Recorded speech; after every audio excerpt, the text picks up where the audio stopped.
Hello princesses! Today I'm going to be talking about the Cleo Kill Black waterproof liners. I have the pen liner as well as the brush liner to talk about. I have wanted to try the Cleo liners forever because there are so many princesses that swear by these ones and I could never find them in stock, which was always really annoying. I picked up the pen liner first because I couldn't tell the difference between the two liners, and I discovered the pen liner is the one that has the stiff foam tips, which I personally do not like, so I ended up picking up the brush liner a little bit later on as well. So the product description says, Cleo transforms its best-selling pen liner Kill Black with a moist sponge tip for perfect professional easy line application. Formulated with a darker black tint that's longer lasting, waterproof and smudge proof. Clever ink tank method ensures tint doesn't dry up thanks to smart cap. Twist cap until you hear a click.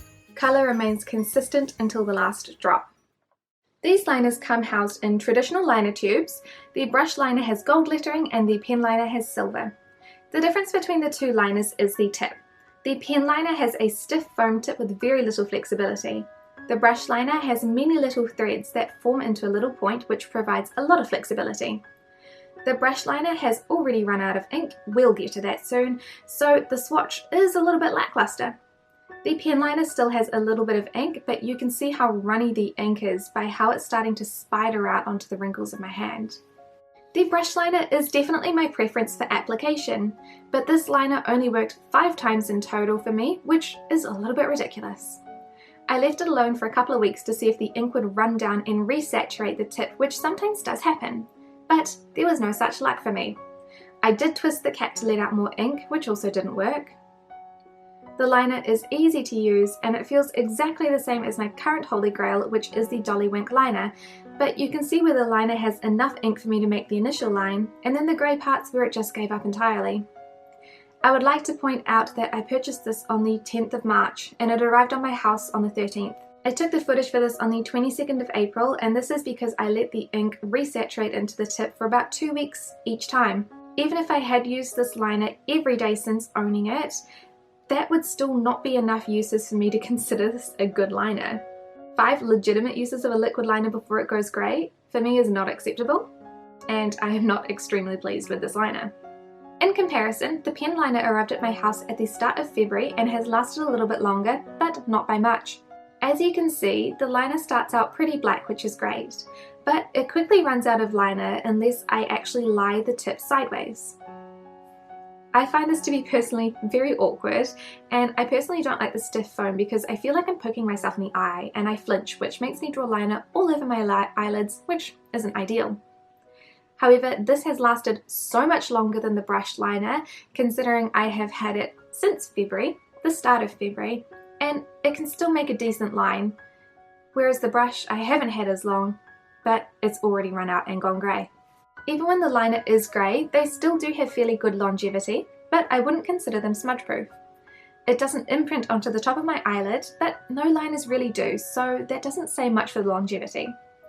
But if I touch the liner after 6 hours, it will smudge, so the claims of ultimate smudge proofness is just as untrue as being black to the last drop.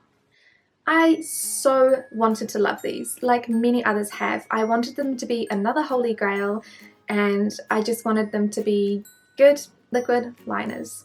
Unfortunately for me, that was not the case, and I say it is unfortunate because it really is unfortunate. So let's start off with the pen liner.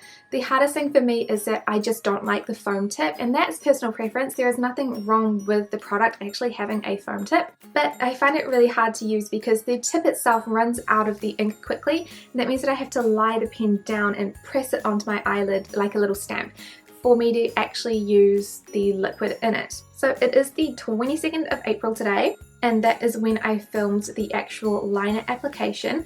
So I have had this for almost 3 months, I would say, just shy of 3 months, and it still has some ink and I still have to lie it sideways, but it hasn't run out entirely, which for me, that's okay. In comparison, I have my Dolly Wink eyeliner from December and I have a K palette liner from January, both of which are still going strong. And that is what I expect in a liquid liner. So to sum it up, the pen liner is fine, I just don't like the pen tip, and that's personal preference and that's fine. Now we come to the brush liner, which I really wanted to love because obviously the brush is my preferred method. The Dollywink liners have the brush liner and that's what I'm used to, so that's what I wanted. 5 times is not enough times for me to be happy. Not at all.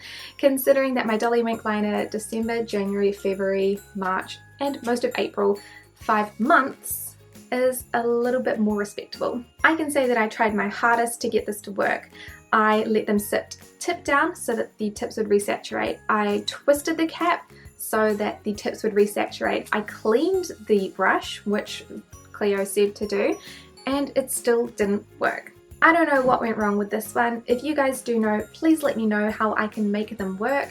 These are going in my empties, which you guys would have already seen last week or a couple of days ago, I do believe.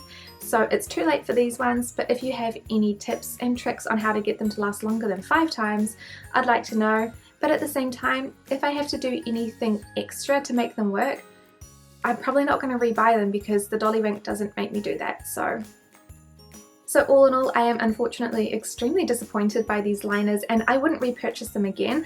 I know that a lot of princesses have these as their Holy Grail and I personally don't understand why mine was so bad, but sometimes that's the way it is. I don't know why that happened. It does make me sad, but that's my honest review. So I hope you guys enjoyed hearing me talk about this, even though it probably wasn't the most fun review to listen to. I'm sorry.